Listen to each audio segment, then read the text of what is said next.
Questão 39 sobre tabela periódica e propriedades da tabela. Alternativa A. A ordenação dos elementos em função de Z, que é o número atômico, faz com que tenhamos uma tabela periódica dividida em 3 blocos, sendo estes o bloco dos não metais, o bloco dos metais e o bloco dos semimetais e dos gases nobres.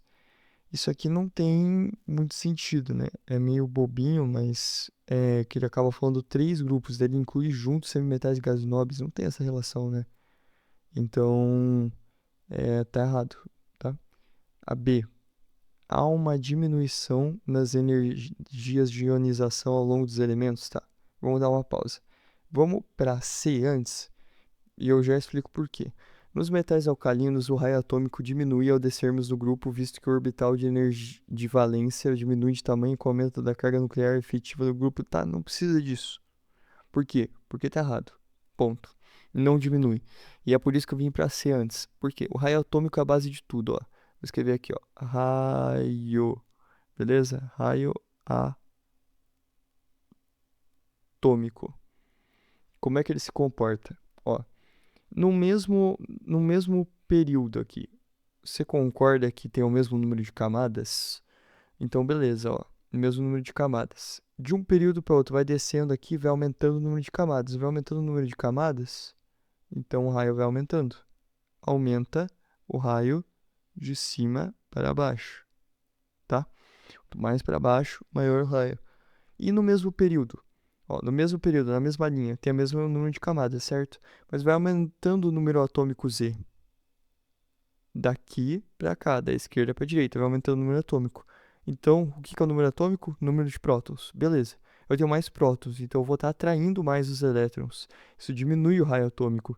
Então, menor número atômico dentro da mesma linha ao mesmo período. Quanto menor o número atômico, maior o raio. Então, o raio cresce de cima para baixo e da direita para a esquerda, sendo o favoritinho aqui o frâncio, que vai ser o maior raio atômico, beleza? Então, ele ganha aqui a estrelinha, o frâncio. Tá. Então, é o seguinte, o raio atômico, ao descermos do grupo, bastaria saber, ó, tá aumentando as camadas, então vai aumentar o raio atômico. Beleza, mas por que eu quis falar tudo isso? Por causa que a gente vai seguir na análise. Essa aqui tá errada, agora a gente já pode voltar para B. Há uma diminuição nas energias de ionização. Como é que comporta a energia de ionização? Não vou nem desenhar aqui, por causa que a gente pode pensar só pelo raio atômico, beleza? Vai ser o contrário. Por quê? Ó, a energia de ionização é a energia que eu tenho que fornecer para um átomo no estado gasoso. Por que gasoso? Para ele estar isolado. É a energia que tem que fornecer para ele para que ele possa ceder um elétron. Beleza? Então, o que isso significa? Quanto menor o raio atômico, ou seja, para cá nessa direção aqui, ó, o contrário do raio aqui, ó, menor, vamos vir para cá, ó, o aqui, por exemplo, o flúor, que tem um raio atômico pequenininho, tá? A energia de ionização.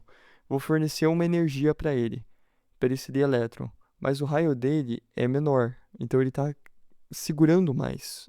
Ele não quer soltar o elétron. Isso significa que eu vou ter que fornecer uma energia alta. Então, a energia de ionização cresce ao contrário do raio atômico. Há uma diminuição das energias de ionização ao longo dos elementos do segundo período. Vamos ver aqui o segundo período. Há uma diminuição? Não, é o contrário do raio atômico, ó. É o contrário.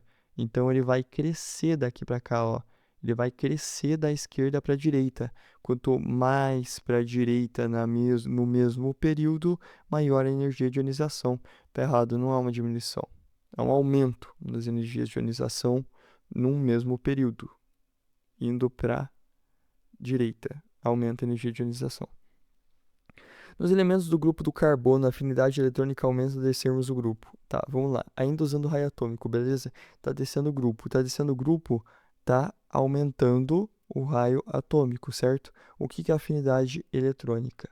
A afinidade eletrônica é a energia que é liberada quando você coloca um elétron.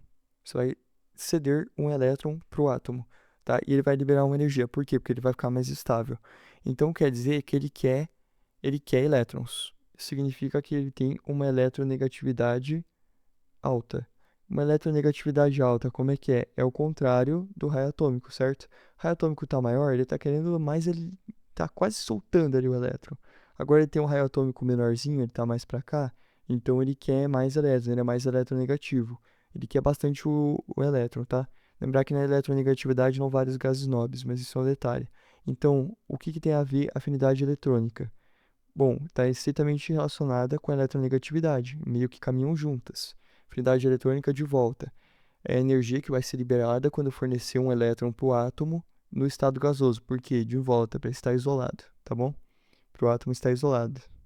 Então, a afinidade eletrônica vai aumentar ao descermos o grupo? Se a gente descer um grupo, beleza?